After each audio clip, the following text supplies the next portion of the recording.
Bem,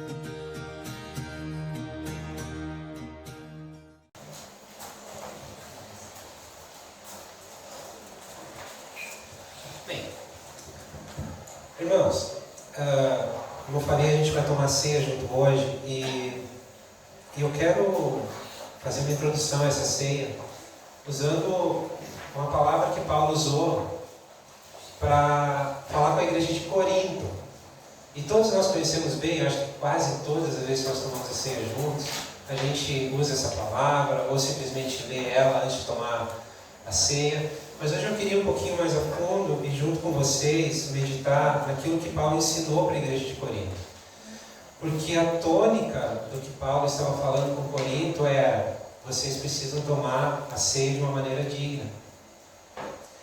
E a realidade da igreja de Corinto era que ela estava debaixo de disciplina de Deus, de proteção de Deus, justamente porque não estava, um dos motivos, é que ela não estava tomando a ceia de uma maneira digna.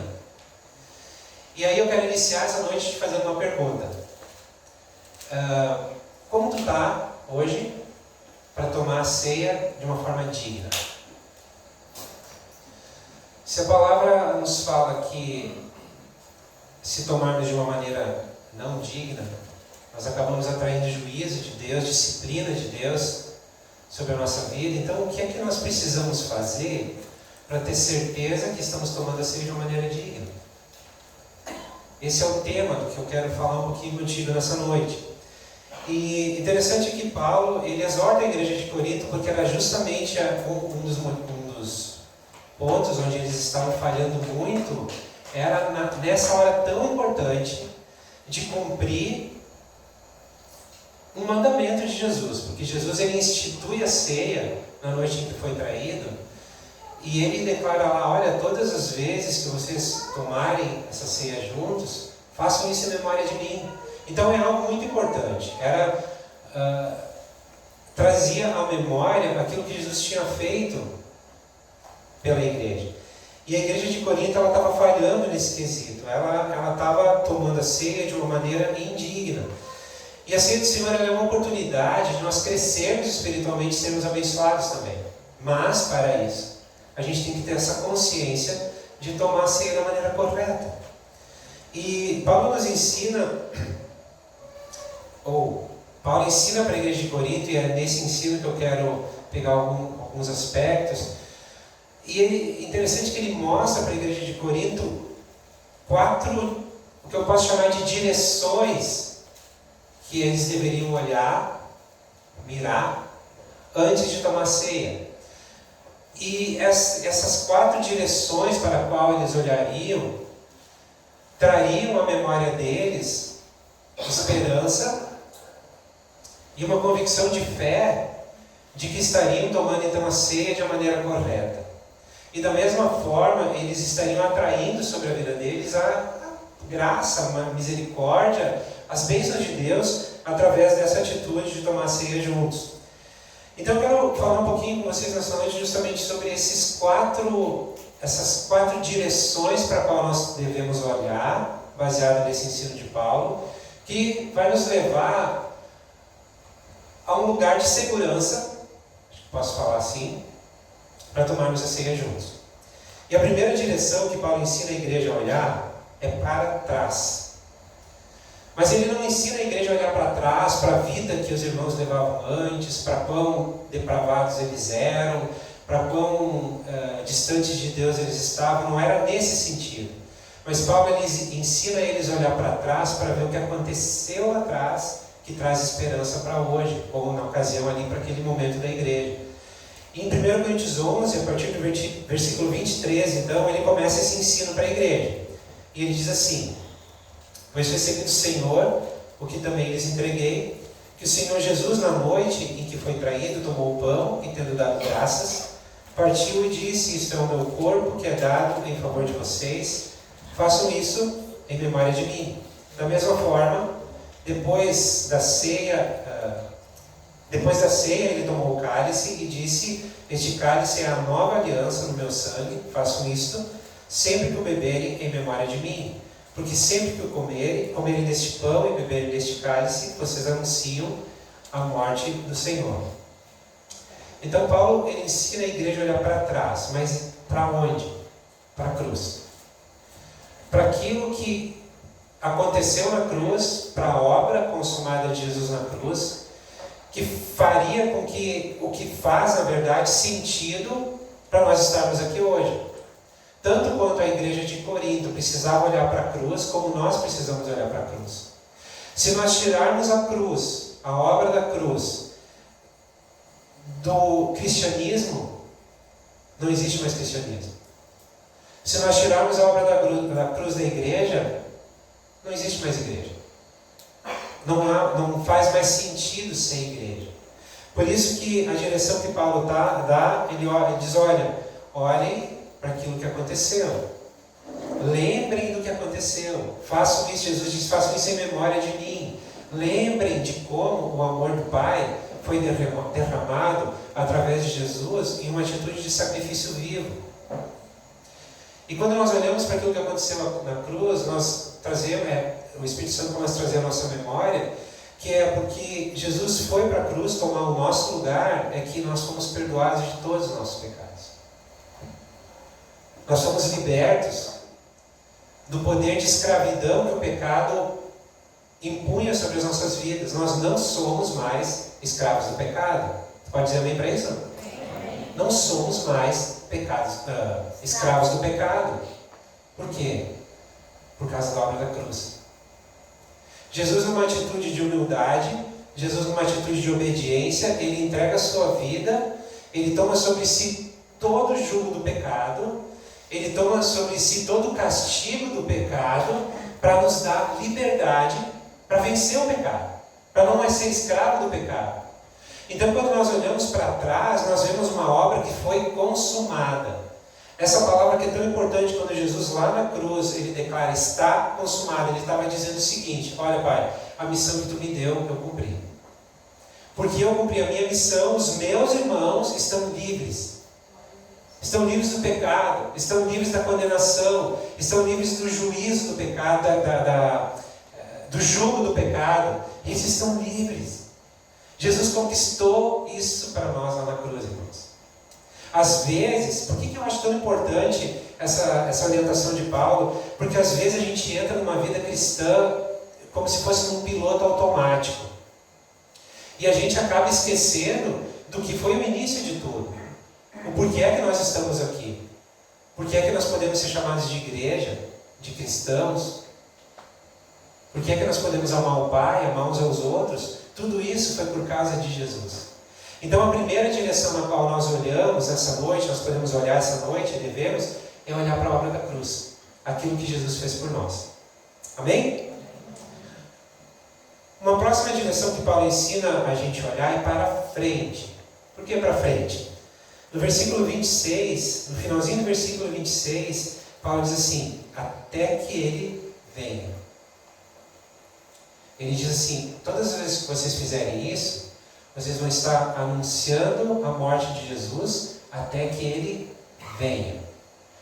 A bendita esperança da igreja. Quantos aqui esperam por Jesus? Espera mesmo? O quanto nós estamos esperando por Jesus? Quando nós vamos tomar a ceia, é uma oportunidade. Se a gente durante o mês inteiro não faz isso, né?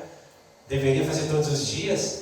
Mas na ceia, a gente precisa ter em mente, assim como eu olho para trás para ver o que Jesus fez, eu sei que Ele está vindo. Aquele que foi sacrificado como Cordeiro de Deus, agora vai vir como leão da tribo de Judá. Ele vai vir como Rei dos Reis, como Senhor dos Senhores. A palavra diz que todo joelho vai se dobrar diante dele, toda língua vai confessar. A glória de Deus vai encher toda a terra quando Jesus vier. Então, quando nós temos a oportunidade de tomar ceia juntos, seja aqui, seja na igreja, na casa, nós devemos fazer isso com uma convicção de que Jesus está vindo. Mas algo muito importante que a gente precisa levar em conta também é por que é que nós estamos esperando Jesus. Por que é que tu está esperando Jesus? Qual é a motivação do teu coração? O que te faz esperar a vinda do Messias, a vinda de Jesus, a vinda do Senhor? O que te faz clamar pela volta de Jesus?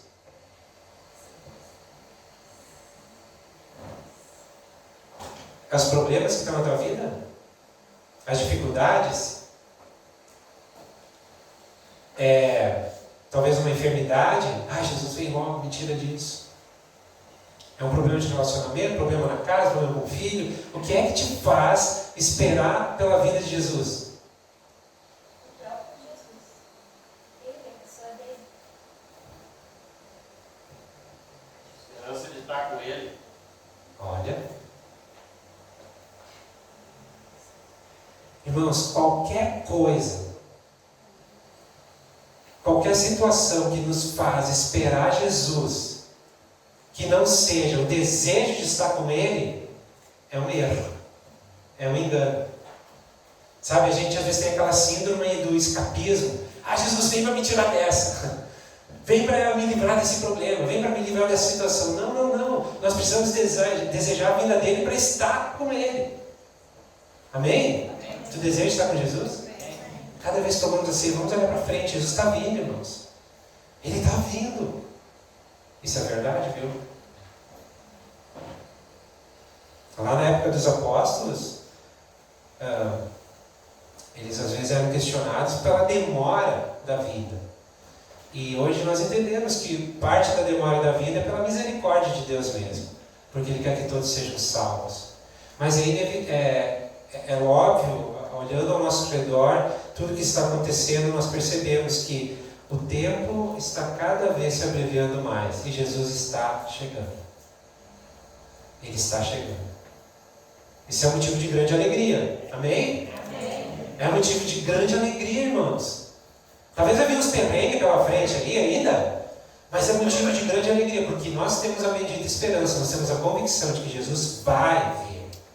E nós vamos estar a partir desse momento eternamente com Ele. Amém? Uma terceira direção que Paulo nos ensina a olhar, muito importante, é para dentro de nós. Para dentro de nós mesmos. No versículo 27, ele diz: portanto, todo aquele que comer o pão e beber o cálice do Senhor indignamente será culpado de pecar contra o corpo e o sangue do Senhor. Examine-se o homem a si mesmo, e então coma o pão e beba do cálice. Mas, no versículo 31 agora, mas se nós nos examinássemos a nós mesmos, não receberíamos juízo. Quando, porém, somos julgados pelo Senhor, estamos sendo disciplinados para que não sejamos condenados com o mundo. Perceba uma coisa importante. Paulo está dizendo para a igreja, ou para os irmãos de Corinto, que eles precisam ser dignos para tomar a ceia do Senhor? Sim ou não? Paulo está dizendo para a igreja, para os irmãos lá, que eles precisam ser dignos para tomar a ceia do Senhor? Sim ou não? Não? O que ele está dizendo? Não, sobre dignidade. O que ele está falando? Não é pegadinha, mas é um engano que nós muitas vezes recebemos e nos sujeitamos a ele. Porque eu já vi muitas vezes acontecer, mais no passado, né? E a gente às vezes escuta testemunho de outros irmãos por aí, de irmãos que dizem assim: eu não sou digno de tomar ceia do Senhor. Porque lá em 1 Coríntios Paulo diz que eu não sou digno. Não tem nada escrito sobre isso aqui. O que ele está dizendo é que não é que nós temos que ser dignos para tomar, mas devemos tomar de uma maneira digna. É completamente diferente. Porque se nós tivéssemos que ser dignos para tomar a ceia, quem de nós aqui poderia? Entenderam? Ao mesmo tempo que é uma palavra forte de exortação, que eu já vou mostrar para vocês, ao mesmo tempo nos traz um alívio. Por quê? Porque quando nós pensamos na ótica que Deus nos vê, Ele já nos vê dignos. Não por causa do nosso mérito, não por causa das nossas obras, mas por causa da obra de Jesus. Em Cristo nós somos santos. Nele nós somos dignos. Nele, Paulo diz lá em Colossenses que nós somos idôneos, aceitos por Deus. Nele nós somos justos. Tudo em Cristo, em Cristo, em Cristo. Fora de Cristo, nós estamos debaixo de condenação. Agora, em Cristo, Deus nos deu uma nova identidade. Agora, 1 João, o apóstolo João fala, na sua carta de 1 João 3,2, uma coisa importante. Ele diz, porém, ainda não somos tudo o que devemos ser, mas quando vermos, seremos semelhantes a Ele. Enquanto que, na nossa posição diante de Deus, nós somos dignos e aceitos, mas a nossa condição aqui terrena hoje, a nossa vida diária, muitas vezes nós pecamos. Acontece contigo? Tu ainda peca? Hã? Quanto tempo tu é cristão? Nós pecamos. Enquanto que para Deus somos santos e justos na nossa identidade, na nossa vida prática, nós pecamos, somos pecadores. E agora Paulo nos exorta a examinar a nós mesmos. E aqui que está a grande diferença de se viver na graça e de se viver debaixo da lei. Aquele que vive debaixo da lei examina a si mesmo e não tem esperança. Porque a lei, ela vai mostrar para ele, e mostra para nós, todas as áreas de nossa vida que nós estamos pecando. Seja aquele pecado assim, mais aparente, ou seja aquele pecado sutil. Aquelas coisas de coração, sabe? Mas a lei denuncia tudo isso. Agora, quando nós nos analisamos debaixo da lei, nós vamos nos sentir completamente condenados. E o que de fato, pela lei, somos, por causa do nosso pecado. Agora, quando nós recebemos a graça de Deus sobre a nossa vida, nós temos que continuar nos analisando. Agora, a plataforma sobre a qual nós nos colocamos para nos autoanalisar é sobre a obra de Jesus na cruz. Lá nós somos perdoados de todos os nossos pecados. Mas Paulo nos ensina a nos analisar. Então quer dizer, tá, eu sou perdoado ou não sou perdoado? Não, tu é perdoado. Deus já perdoou todos os seus pecados. Mas por que precisa ser feita essa análise? Para todas as vezes nós lembrarmos que somos pecadores e que precisamos de Jesus para sermos santos. Enquanto que nossa condição a nossa posição diante de Deus somos santos, a nossa condição aqui na terra ainda não mostra isso totalmente. Por isso que João diz, nós ainda não somos o que devemos ser. Mas quando nós o vermos, que está voltando, nós seremos semelhantes a Ele. Existe uma obra acontecendo em nós de santificação. Enquanto que Deus nos vê santos, Ele ao mesmo tempo está nos santificando.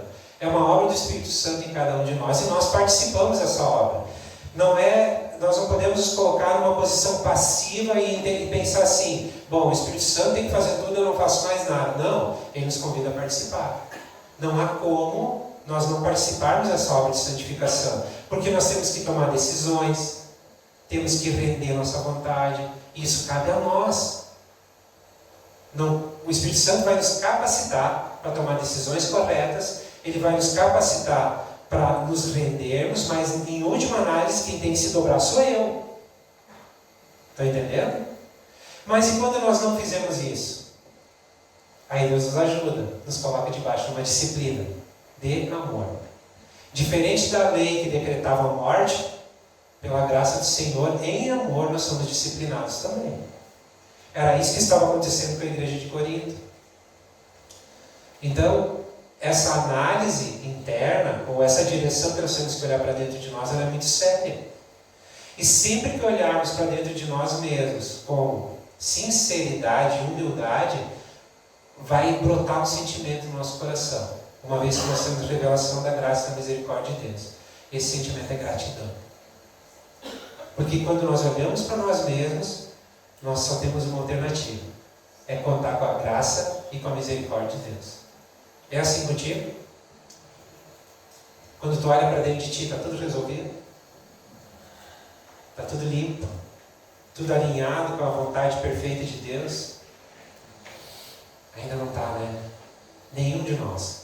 Mas o que nos dá esperança? É que por causa da obra da cruz, nós fomos perdoados, aceitos, amados. E ainda que se tivermos que ser disciplinados, que fatalmente vai acontecer porque Deus nos ama, então Ele, como um filho a quem Ele ama, Ele também disciplina.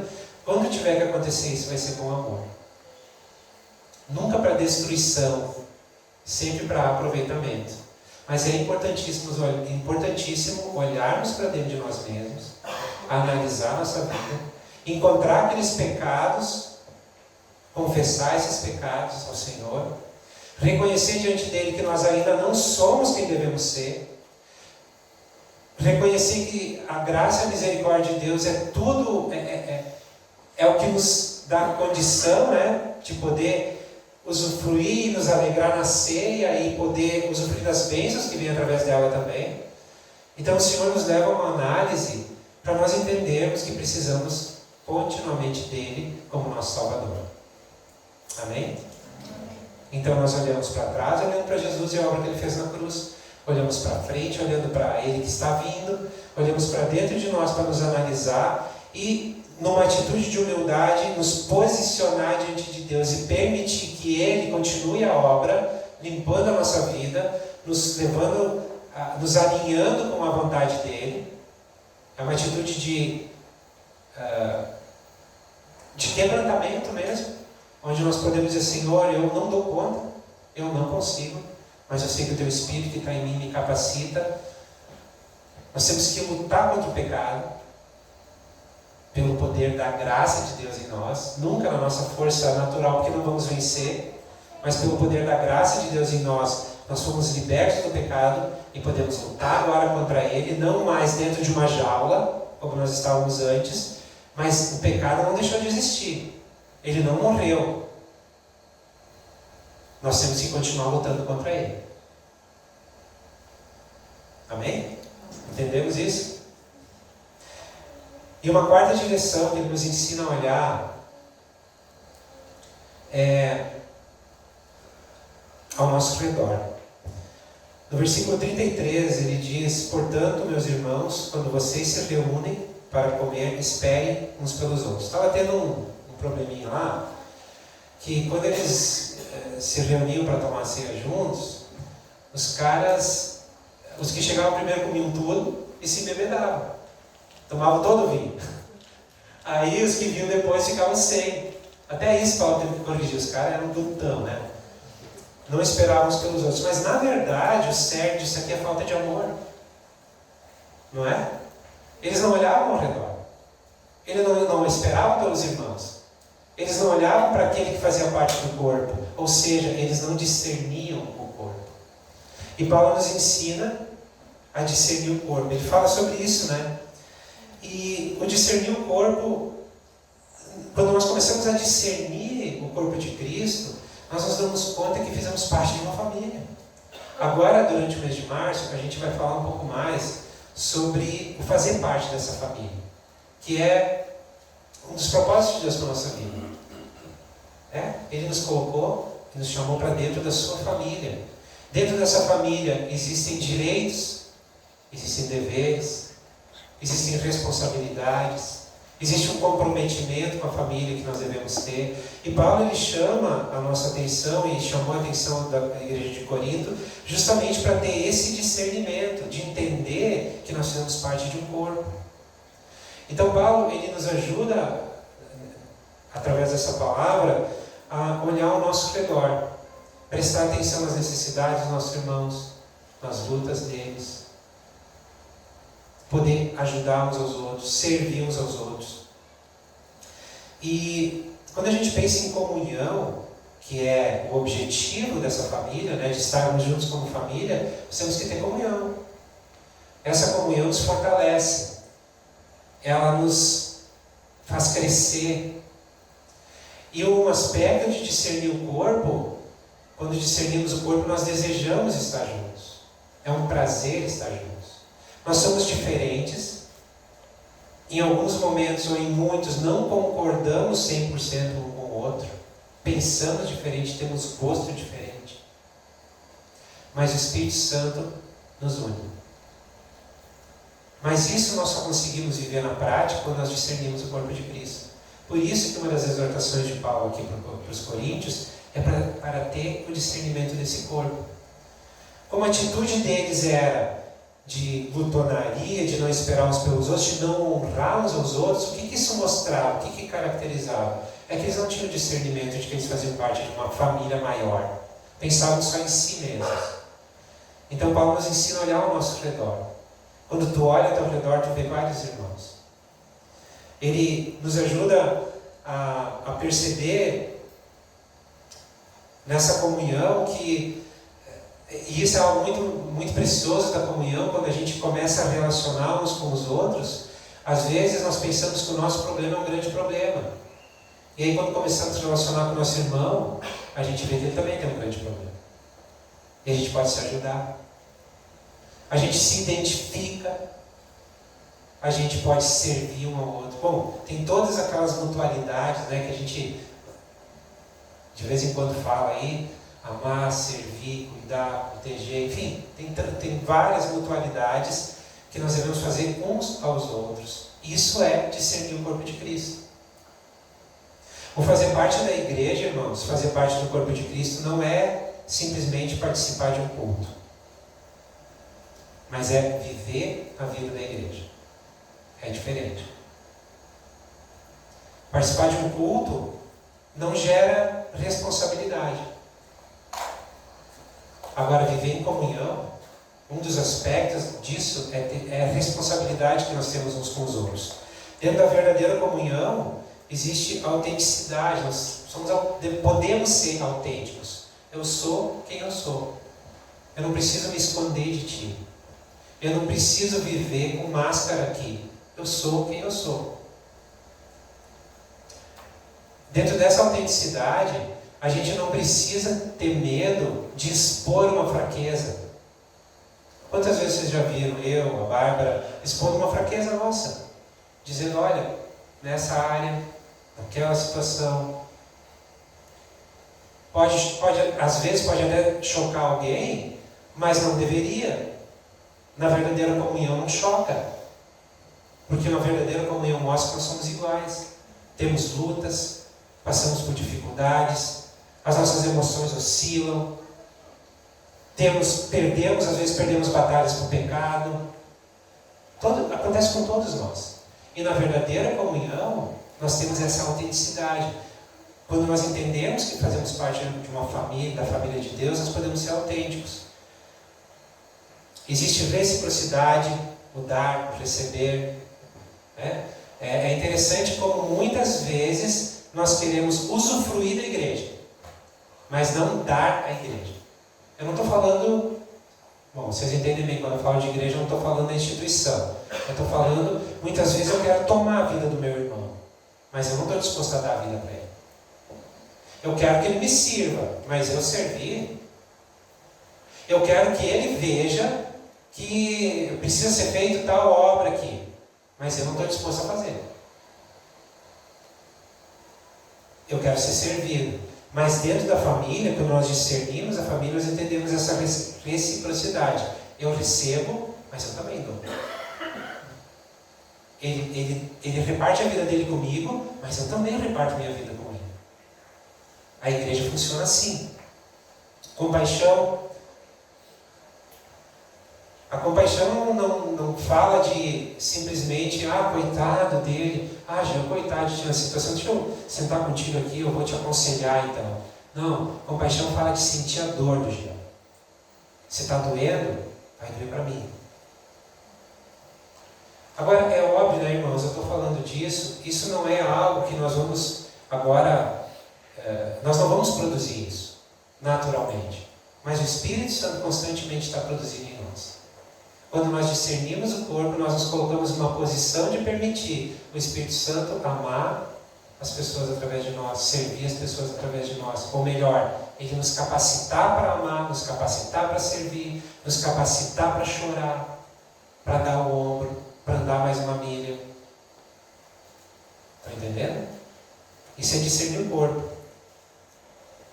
Dentro de uma verdadeira comunhão também existe misericórdia. Nós temos que ter misericórdia uns dos outros, porque Deus tem misericórdia de nós. Nós pecamos. E às vezes, esses pecados, eles podem ser bem feios. E podem trazer sérias consequências. A única coisa que eu não preciso é me colocar como juiz sobre a vida do meu irmão. Eu preciso me colocar, ter misericórdia dele. Isso quer dizer que eu tenho que compactuar com o pecado dele? É biológico que não, porque Deus também não compactua. Mas ter misericórdia dele, sim.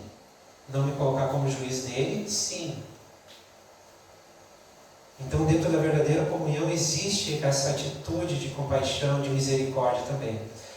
E, para a gente conseguir construir e viver nessa comunidade de discípulos que amam ao Senhor, que amam uns aos outros, discernir o corpo de Cristo e viver nele, nós precisamos ser sinceros, precisamos ser humildes, precisamos ser cordiais, constantes. Quantos aqui já pensaram assim, vou largar tudo, não quero mais saber, já me incomodei demais? Quem cuida de pessoas, quem cuida de vidas, às vezes vem essa coisa assim, mas eu não preciso disso para a minha vida, né? Ou às vezes tu está lá numa batalha, numa situação difícil, tu está orando e não vem a resposta do Senhor, não vem o socorro dele, ou aparentemente não vem, e vem aquele pensamento absurdo na minha vida: o que adianta servir na minha mente? O que adianta servir a Deus? Irmãos, dentro desse discernir o corpo e de viver esse corpo, nós precisamos ser constantes. Seja na minha vida pessoal com Deus, seja na minha vida de relacionamento com meu irmão, seja na minha vida ministerial, o que vale é a constância. A vida cristã, ela não é uma corrida de 100 metros, ela é uma maratona de uma vida inteira. E aquele que chegar firme lá no fim, esse vai receber a coroa. Isso que a palavra nos diz. Mas é uma corrida de vida inteira. Então temos que ser constantes. E algo que é muito importante dentro de uma comunidade de discípulos é o sigilo também. O Davi vem compartilhar alguma coisa comigo, algo do coração dele, às vezes uma dificuldade, uma batalha que ele está tendo com o pecado, está perdendo uma batalha, e ele vem compartilhar isso comigo. O que eu preciso fazer com isso? Eu preciso compartilhar com todos vocês, para vocês orarem junto comigo pelo Davi, né? Não! Eu preciso guardar a vida do meu irmão. Eu preciso ter misericórdia dele. Eu preciso estar pronto para orar com ele, chorar com ele, concordar com o pecado, não, mas afirmar que ele não precisa mais ser escravo daquele pecado. Por quê? Porque Jesus já nos deu uma nova identidade. Mas esse sigilo de guardar a vida um do outro, a falta de sigilo, sabe o que é?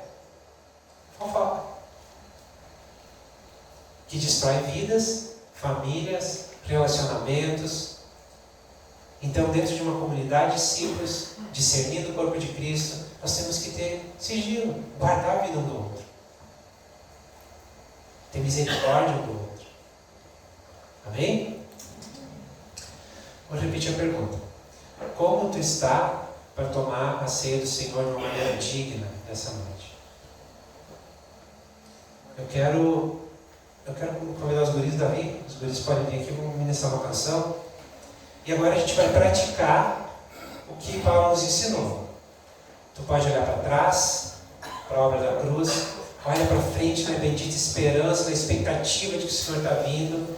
Olha para dentro de ti, te humilha diante do Senhor. Eu preciso me humilhar. Eu preciso da graça e da misericórdia de Deus sobre a minha vida, para limpar os pecados de hoje. Os de ontem já foram limpos, né? Contar com a misericórdia dele para limpar os de amanhã, que também já estão perdoados e cobertos pelo sangue de Jesus, mas para me ajudar a vencer o pecado, me colocar numa posição de humildade, dependência do Senhor constante, e olhar ao meu redor, para os meus irmãos. Talvez, quando tu olha ao teu redor, tu vai encontrar situações que te desafiam no que diz respeito a relacionar, a amar, a servir. E nós sabemos que simplesmente por uma decisão ou por uma força de vontade natural nós não vamos conseguir mudar essa realidade. Mas nós nunca podemos esquecer que Cristo está em nós. E Ele é a esperança da glória. Toda a nossa fraqueza exalta o nome do Senhor. Quando nós entendemos que podemos contar com o poder dele em nós, com a graça dele em nós, Ele é exaltado. E Ele vai nos levar a vencer, a crescer, a desenvolver a nossa vida espiritual, a desenvolver a nossa vida ministerial, a desenvolver a nossa vida de relacionamento com os irmãos, a discernir o corpo de Cristo. E também,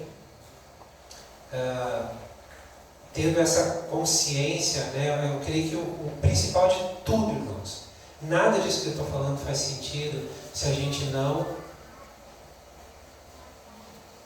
abre o coração para receber o amor do Pai.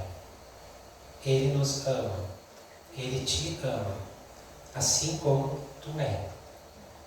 E está acontecendo uma obra na tua vida de transformação para tu te tornar cada vez mais semelhante a Jesus. Então tu precisa aceitar isso. A partir desse entendimento, todas as coisas são possíveis.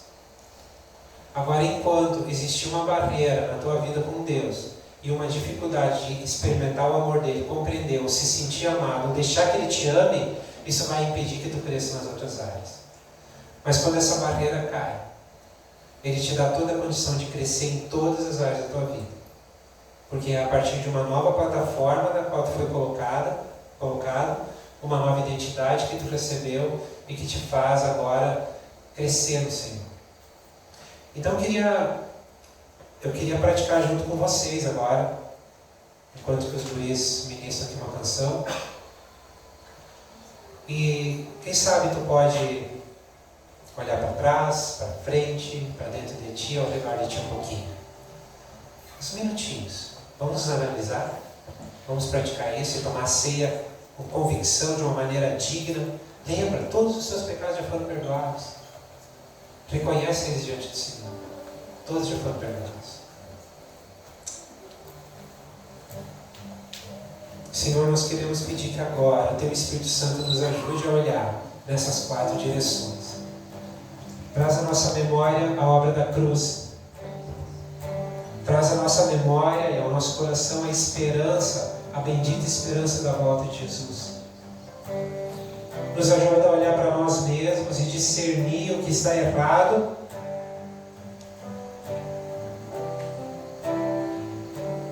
e receber o Teu perdão. Nos ajuda a discernir o Teu corpo, Senhor. Quebra as barreiras que existem, quebra as divisões que existem no nosso coração com respeito a irmãos, a pessoas, e que a gente possa, Senhor, aqui viver como uma verdadeira família de fé, uma verdadeira comunidade de discípulos que discernem o corpo de Cristo e fazem parte desse corpo. Senhor, me ajuda a crescer em cada uma dessas áreas de minha vida, Senhor. Assim como eu oro para que Tu ajude os meus irmãos a crescerem, a não perderem o foco, não perderem de vista essas 4 direções, para poderem, não apenas quando tomam uma ceia, mas que todos os dias da nossa vida nós possamos viver de uma maneira digna. Porque Tu já fez a obra que precisava ser feita para nós podermos viver assim. Então nós nos colocamos diante de Ti agora, para que a obra do Teu Espírito continue fluindo livremente, em nós em primeiro lugar e depois através de nós também. Bendito é o Teu nome, Senhor.